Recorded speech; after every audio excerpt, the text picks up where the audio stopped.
Smart போனில் தொடர்ந்து online game விளையாடிய பள்ளி மாணவர் மயங்கி விழுந்து உயிரிழந்த சம்பவம் புதுச்சேரியில் அதிர்ச்சியை ஏற்படுத்தியுள்ளது.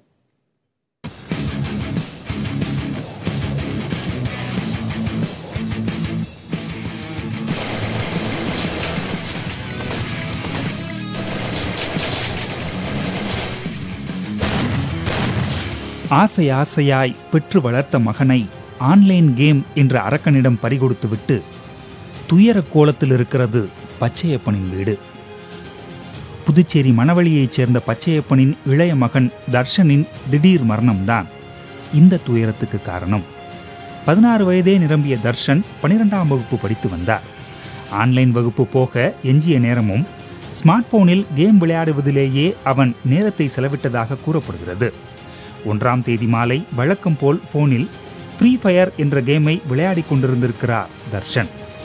பரபரப்பின் உச்சகட்ட மனநிலையோடு விளையாட்டை தொடர்ந்த அவர் திடீரென மயங்கி விழுந்துள்ளார். அதை கண்டு பதறிப்போன பெற்றோர் தர்ஷனை அருகில் உள்ள தனியார் மருத்துவமனையில் அனுமதித்துள்ளனர். அங்கிருந்து மேல் சிகிச்சைக்காக ஜிப்மர் மருத்துவமனை அழைத்துச் செல்லப்பட்ட நிலையில் தர்ஷன் ஏற்கனவே இறந்துவிட்டதாக கூறி மருத்துவர்கள் அதிர்ச்சி அளித்துள்ளனர்.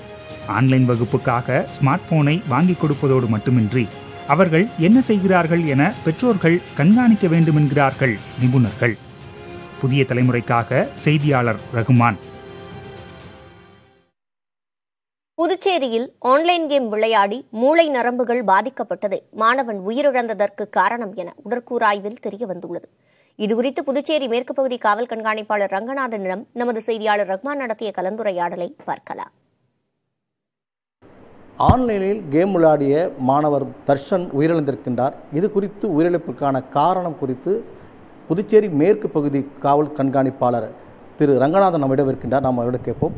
அதாவது இந்த மாணவர் தர்ஷன் உயிரிழப்பு தொடர்பாக அந்த போஸ்ட்மார்ட்டம் ரிப்போர்ட் என்ன சொல்கின்றது? வணக்கம். கடந்த திங்கட்கிழமை தர்ஷன் என்ற 16 வயது மாணவன் +2 படிக்கக்கூடியவர். அவர் ஆன்லைன் கிளாஸ் அட்டன் பண்ணியிருக்கிறாரு. காலையிலிருந்து சாயந்தரம் 4 மணி வரை அவர் ஆன்லைன் கிளாஸ் அட்டன் பண்ணதாக தெரிகிறது. அதன் பிறகு 4 மணியிலிருந்து சுமார் 7 மணி வரை அவர் ஹெட்ஃபோன் பயன்படுத்தி கொண்டு செல்ஃபோனில் அவர் கேம் விளையாடி இருக்கிறார். அவருடைய தந்தையார் அவர் போதுண்டா இப்போ விளையாடுனது போதும் எடுத்து வச்சுட்டு போகணும்னு சொன்ன பிறகு கூட அவர் தொடர்ந்து விளையாடி இருந்திருக்கிறார். ஹெட்ஃபோன் போட்டுன்னு வீட்டில் படுத்துக்கினே விளையாடி இருந்திருக்கிறார். கொஞ்சம் 7:30 மணிக்கெல்லாம் அவரை பார்க்கும்போது அவர் கொலாப்ஸ் ஆகி மயக்க நிலையில் கிடக்கிறார். அவருடைய பெற்றோர்கள் அவரை கூட்டுன்னு ஒரு ப்ரைவேட் ஹாஸ்பிட்டல் போகிறாங்க. அங்கேருந்து இங்கே பார்க்க முடியாதுன்னு சொன்ன பிறகு அவர் ஜிப்மர் ஹாஸ்பிட்டலுக்கு இட்டுன்னு போகிறாங்க. ஜிப்மர் ஹாஸ்பிட்டலில் அவர் இறந்து விட்டதாக தகவல் சொல்கிறாங்க. இந்த விசாரித்த வகையில் போஸ்ட்மார்ட்டம் பண்ணும்போது இதில் அவருக்கு இன்டர்னல் ஹெமரேஜ் இருந்து இறந்துருக்குதா தெரிய வருது. பிரெயின் இன்டர்னல் ஹெமரேஜ்ன்றது வழக்கமாக நாள்பட்ட பிரெயின் வியாதியோ இல்லைனா மேலேருந்து ஏதாவது கீழே விழுந்து அடிபட்டு தலையில் அடிபட்டால் ஏற்படக்கூடியது. இந்த விஷயத்தை பொறுத்த மட்டும் அவர் ஹெட்ஃபோன் போட்டுன்னு ஹெவி சவுண்டு வச்சுன்னு வேகமாக கேட்டுருந்ததுனால கூட ஏற்படுறதுக்கான வாய்ப்பு இருக்குது, ஹெமரேஜ் ஏற்படுறதுக்கான வாய்ப்பு இருக்குதுன்னு சொல்கிறாங்க. ஏன்னா அவர் கீழே விழலை, அவர் படுத்துக்கிட்டு தான் விளையாடி இருந்துக்கிறார் செல்ஃபோன் அப்படியே இது பண்ணிக்கின்னு. அப்போ அவருக்கு நான் ட்ராமான்னு சொல்லுவாங்க. அதாவது விபத்து இல்லாமல் பிரெயின் ஹேமரேஜ். சாதாரணமாக விபத்தில் தான் பிரெயின் ஹேமரேஜ் ஏற்படும், விபத்து இல்லாத பிரெயின் ஹேமரேஜ் அது.